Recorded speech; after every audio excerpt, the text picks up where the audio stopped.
विश्वनेत्र हे भुवन भास्कर नमो नमो।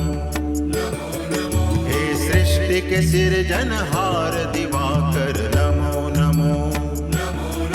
हे सूर्य प्रभाकर नमो नमो। आदित्य विभाकर नमो नमो। हे भानुतिमिरहर नमो नमो। हे रवि भुवनेश्वर नमो नमो।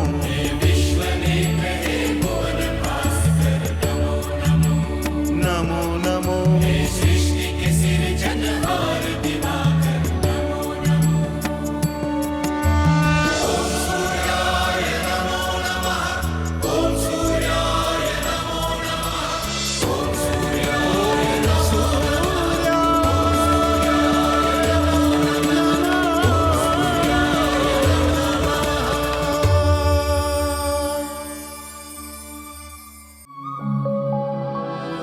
आप हमारे पति हैं और हमने सदा ये प्रयास किया है कि हम इस संबंध की मर्यादा को बनाकर रखें और आपके सम्मान में किसी प्रकार की कमी ना आने पाए। किंतु आपके कार्यकलापों के कारण हमारा ये काम अधिक दुष्कर और कठिन होता जा रहा है।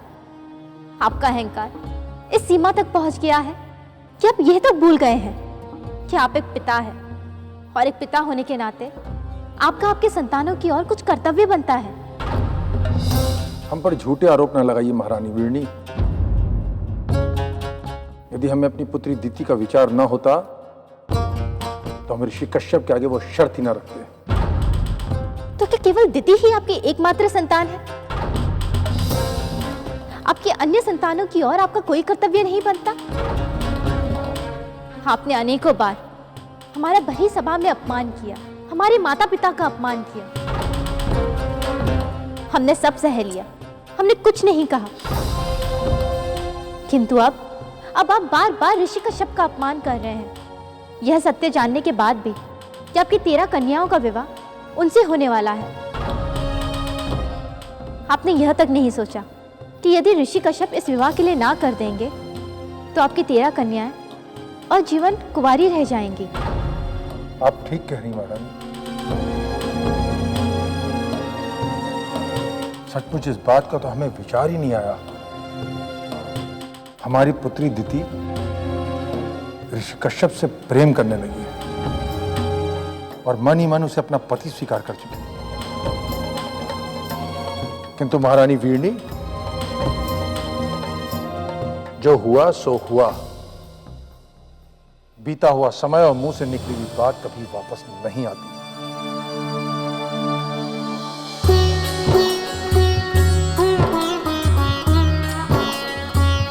वहीं रुक जाओ, वहीं रुक जाओ, वहीं रुक जाओ, वहीं रुक जाओ।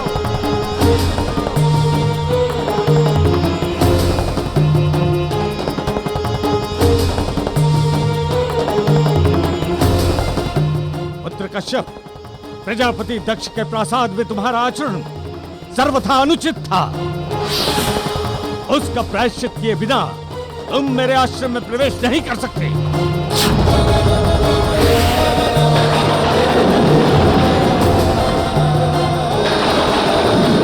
क्षमा करें पिता, क्या मुझसे कोई भूल हुई है?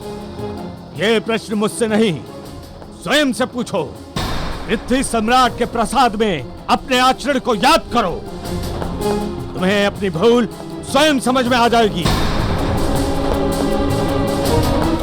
क्यों, याद आया कुछ?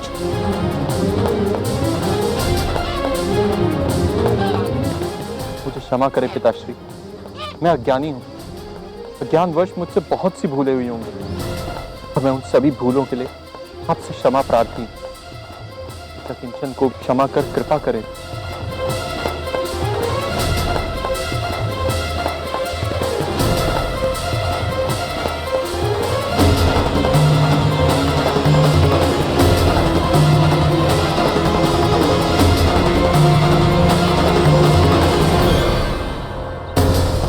जिस पिता ने मुझे जन्म दिया, ज्ञान प्रदान किया, संस्कार दिए, यदि वही मुझसे विमुख हो जाएंगे तो फिर मेरे जीने का क्या अर्थ है?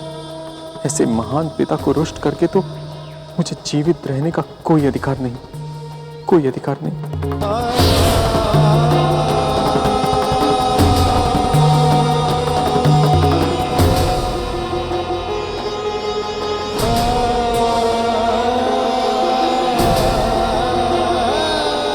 जब तक मैं स्वयं न पुकारूंगा, कोई भी मेरे साधना कक्ष में प्रवेश नहीं करेगा।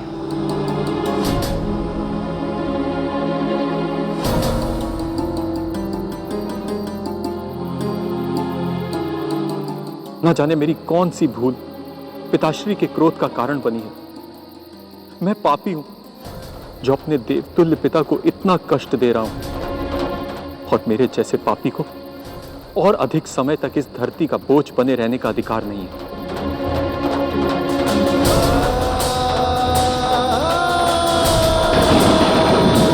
मैं आज इसी क्षण आत्मदाह करूंगा।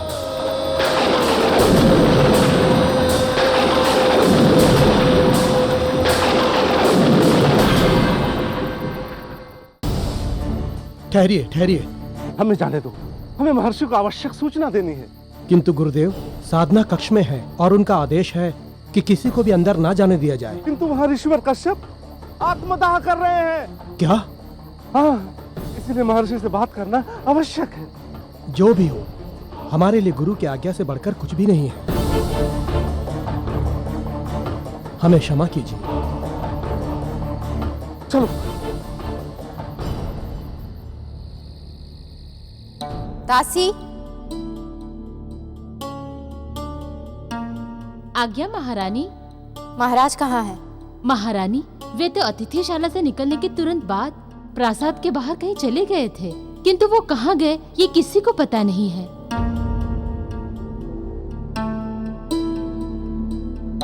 ठीक है, तुम जाओ।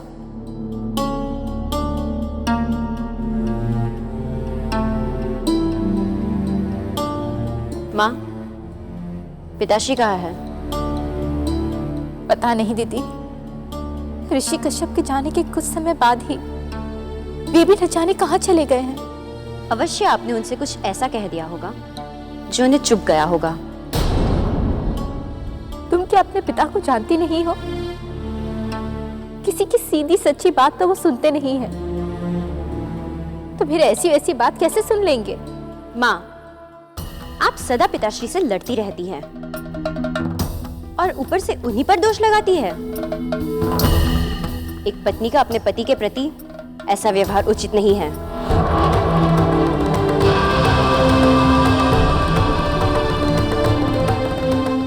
अब तुम हमें सिखाओगी कि एक पत्नी को अपने पति से कैसा व्यवहार करना चाहिए?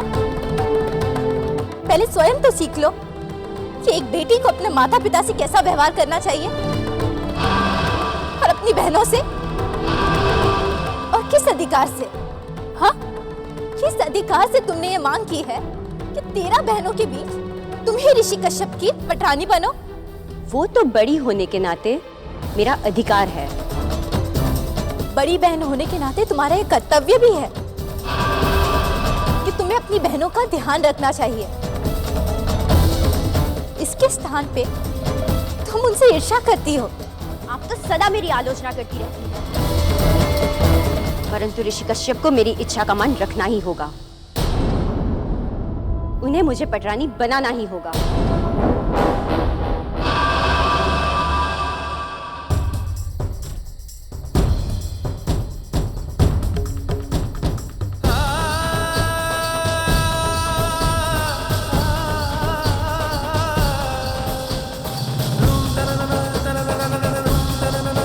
पिताश्री, मैं नीच हूं, अधम हूं।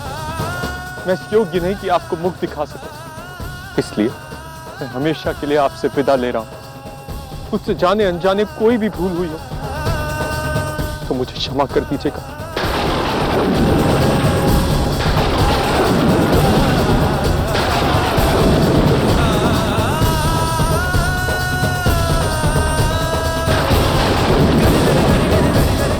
हे अग्निदेव, मेरे पिता ने मुझे जन्म दिया, ये शरीर प्रदान किया, और आज इसी शरीर के कर्मों ने उन्हें दुख पहुंचाया। इसलिए इस पापी शरीर को मैं आपके समर्पित करता हूं। कृपया इसे स्वीकार करें और अपने ताप से इसके पापों का नाश कर इसका शुद्धिकरण करें।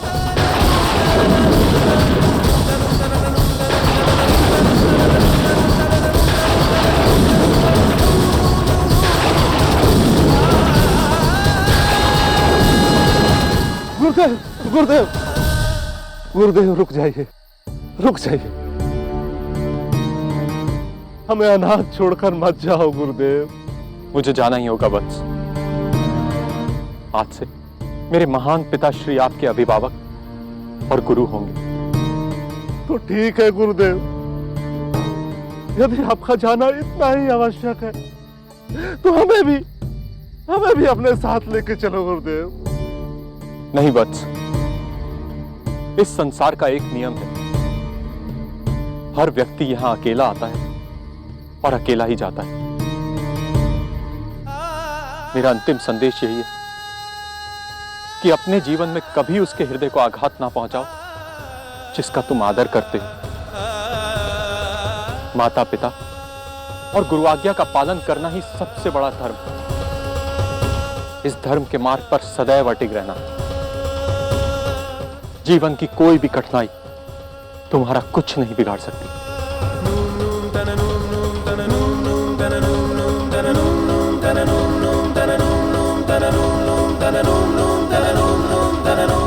ठहरो पुत्र कश्यप।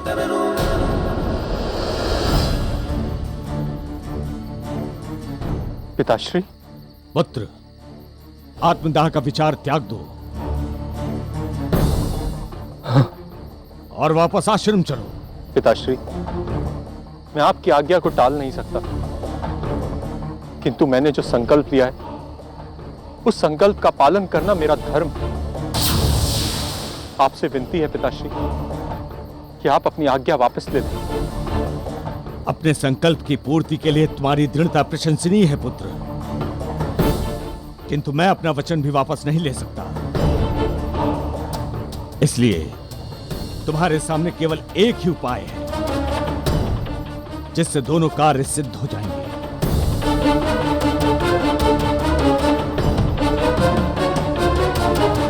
क्या उपाय है पिताश्री? स्वयं की प्रशंसा करो। मैं कुछ समझा नहीं पिताश्री। ज्ञानी व्यक्ति के लिए, गुणी व्यक्ति के लिए स्वयं की प्रशंसा आत्महत्या के समान ही है। जो व्यक्ति स्वयं की प्रशंसा करता है वास्तव में वो अपनी आत्मा की हत्या ही करता है। इसलिए यदि तुम स्वयं की प्रशंसा करोगे तो इससे तुम्हारा संकल्प भी पूरा हो जाएगा और तुम मेरी आज्ञा का पालन भी कर सकोगे। पिताश्री, मैं पहले ही एक महापाप कर चुका हूं, अब आप मुझे दूसरा महापाप करने के लिए ना कहें। किंतु ये पाप तुम्हारे अन्य पापों को काट देगा पुत्र, इसलिए स्वयं की प्रशंसा आरंभ करो। किंतु ठहरो, पहले मैं यहां से चला जाऊं। आश्रम लौटकर साधना कक्ष में मुझसे भेंट करना। जी पिताश्री।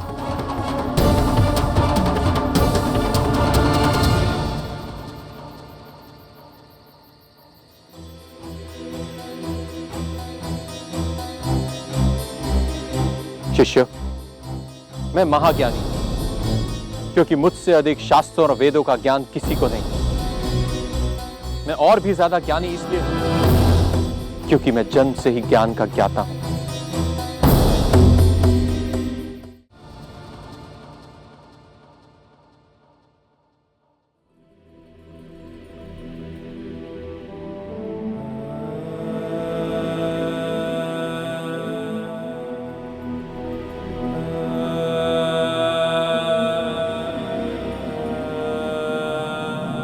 पिताश्री,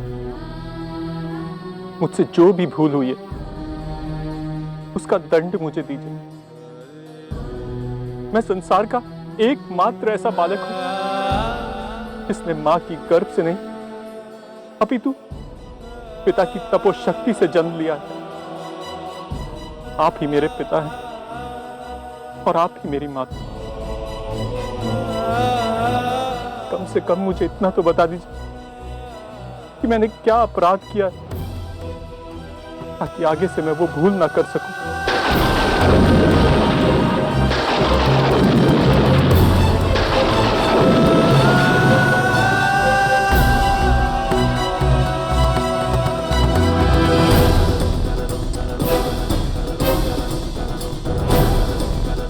तुम्हारा पहला अपराध यह है वत्स कि तुमने प्रजापति प्रासाद में जाने का न्योता स्वीकार किया। ऋषियों का स्थान आश्रम में होता है, राजप्रासाद में नहीं। राजप्रासाद में जाने पर ऋषियों के तप की आभा और राजप्रासादों की दंभी और सामंती आभा में टकराव होना आवश्यक है, और इस अपराध का यही परिणाम हो सकता है जो हुआ। मैं ये बात याद रखूंगा पिताश्री। तुम्हारा दूसरा अपराध था प्रजापति दक्ष के सामने तुम्हारा व्यवहार। तुम तो महर्षि भृगु की भविष्यवाणी से परिचित थे कि प्रजापति दक्ष की 13 कन्याओं का विवाह तुमसे होना निश्चित हुआ है।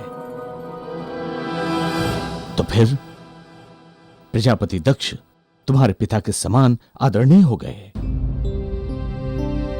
तुम्हें उनके सम्मुख संयम से काम लेना चाहिए था, और यदि क्रोधवश उन्होंने तुम्हें कोई आदेश दिया था, तुम्हें उसका पालन करना चाहिए था।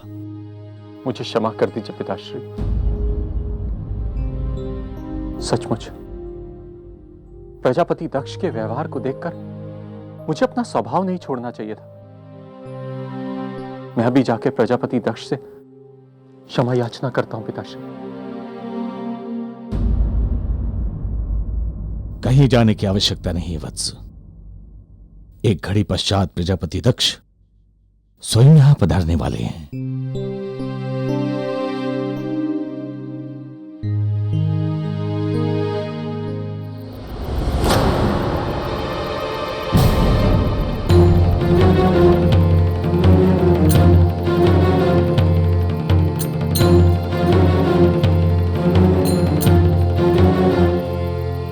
प्रजापति दक्ष, मेरा प्रणाम स्वीकार कीजिए। आपके प्रसाद में जाने अनजाने मुझसे जो भी त्रुटि हुई उसके लिए मुझे क्षमा कर दीजिए।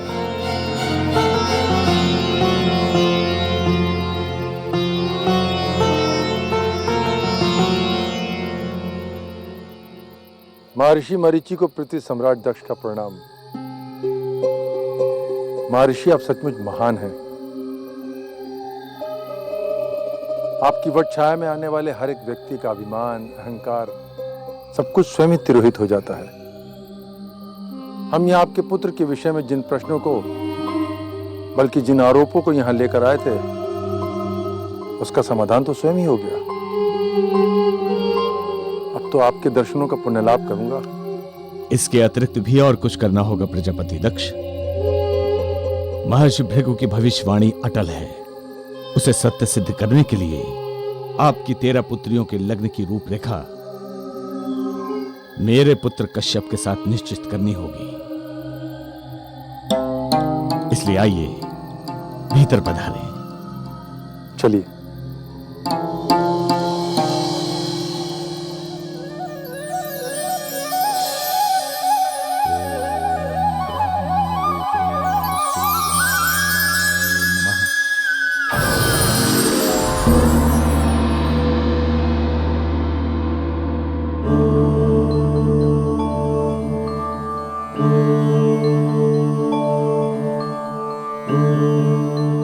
आयुष्मान भव, यशस्वी भव। महर्षि मरीचि, आप धन्य हैं। जो कार्य सभी के लिए असंभव और असाध्य था, आपने उसे अपनी धैर्य शक्ति के साथ संपन्न करा दिया। प्रभु, मैं शीघ्र ही आपको धरालोक में साक्षात देखना चाहता हूं। यह मेरा सौभाग्य ही है कि आपका अवतार मेरे कुल में हो रहा है। प्रभु, मुझे इतनी शक्ति दीजिए कि मैं प्रजापति दक्ष को समझाकर बिना किसी विघ्न बाधा के इस मंगलमय कार्य को संपन्न करवा सकूं।